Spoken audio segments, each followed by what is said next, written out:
Hello, my name is Annie Campbell. I'm a medical illustrator and animator, and welcome back to my channel.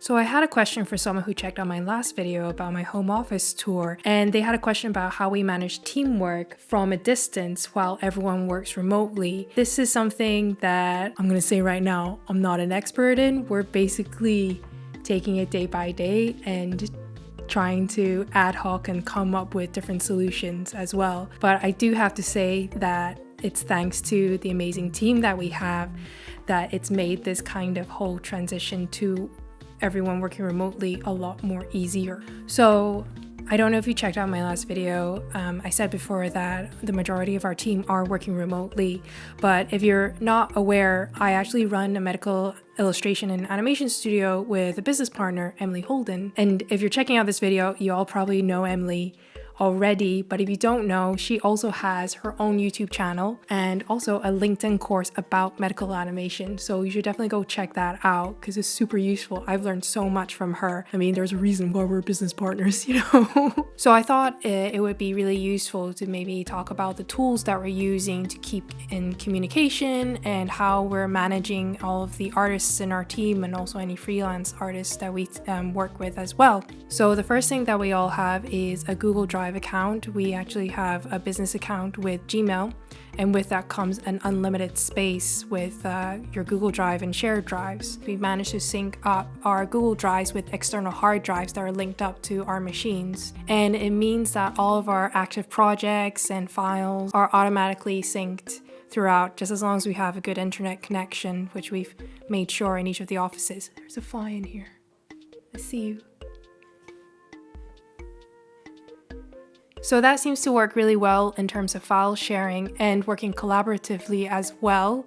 So the second thing in terms of tools that is really vital to us to be able to work remotely across two different offices and in various locations is Notion. So Notion is an absolutely fantastic workspace that we have a paid plan for, but you can get a free option as well. And what we use Notion for is we use it to schedule out assignments and write out very detailed assignment cards. And we also use that space to check in any kind of work that we have, and we provide art direction all in one space. We also use Notion as a kind of like a homepage for our company intranet.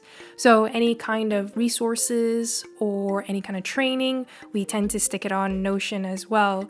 I really like Notion, and I was introduced to it by a couple of other YouTubers just by watching their videos, and I've never felt so organized in my life. And then finally, in terms of communication day to day, what we tend to use is Slack. I think one thing that you probably miss about not being in an office is just having these silly conversations or just having a break in your workday to be able to chat to someone. So I think Slack has been vital to our happiness, and also the GIF functionality in Slack has been absolutely vital to our chuckles. So that's kind of like the more technical aspects and the tools that we use, but in terms of working and managing a team, I thought maybe it would be useful just to talk a little bit about that. I think Emily is really great in this sort of thing. She has a really fantastic, empathetic approach. Oh man, there's that fly again. I see you.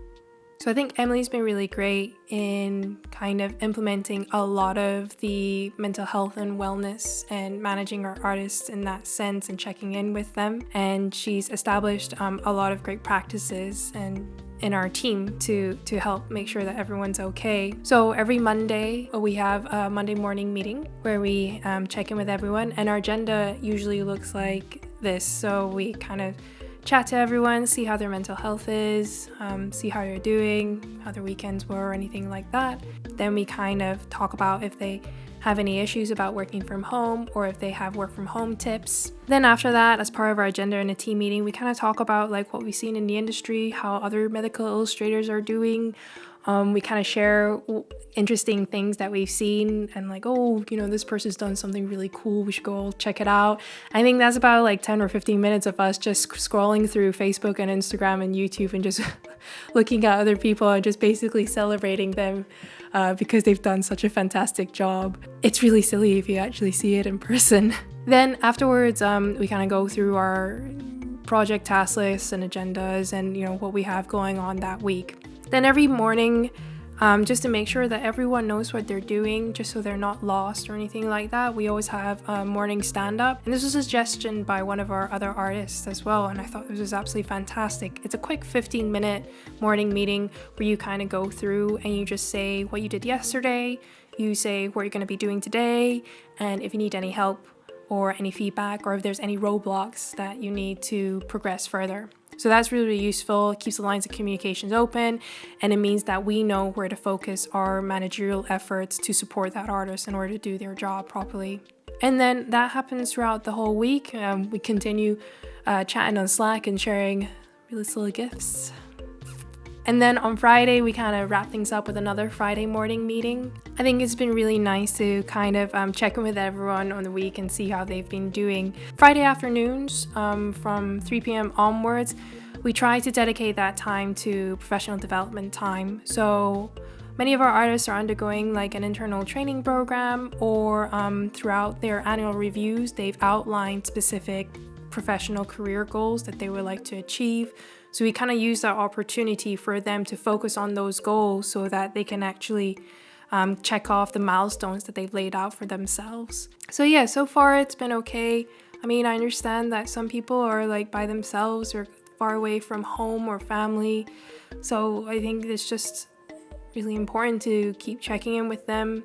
I know like sometimes people may put on a really brave face, and it can be hard. It is hard right now, but I hope that with these small actions, it kind of makes like the day-to-day a little bit better as well. Anyways, I hope that this helps, and I hope that this answers your questions. Definitely comment below if it didn't answer your questions, and if you have any more questions. If you like this video, please feel free to hit the like button. If you want to see more videos like this, be sure to subscribe and hit the bell icon. And if you have any suggestions or recommendations for future videos, please comment below. I'd love to hear your feedback. And thanks so much for checking this out.